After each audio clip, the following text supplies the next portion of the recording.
I absolutely hate mopping, so when I saw this Joy mop, I knew I had to give it a try. There's nothing worse than dipping your mop in a bucket of water and then it just drip all over the place. So this is supposed to help us against that. So just a very quick look, this is the actual bucket.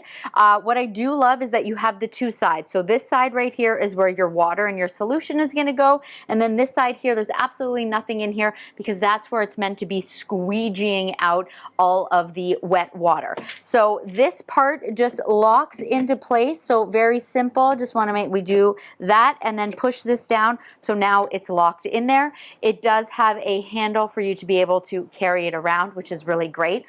It did say that the very first time we use it, we had to wet the mop.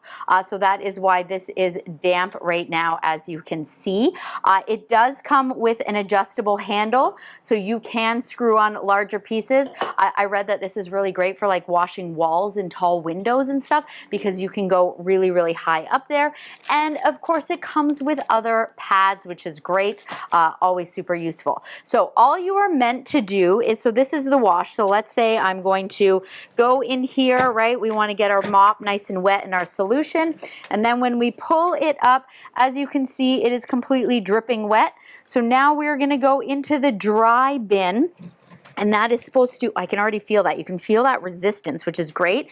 And let's pull it up one time to see, like, even one time, it's like not even dripping. So it did say if you do it once or twice, then it will still be nice and damp. But if you do it up to like 6 times, apparently it's meant to be like super dry, because every time you go down there, like I can feel that resistance.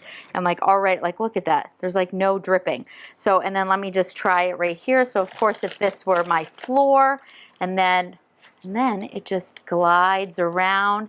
I like, look at that handle. The handle's just twisting around so you can get into nice corners like that. This is going to be such a game changer. I guess that means I'm gonna have to go mop my house more often now.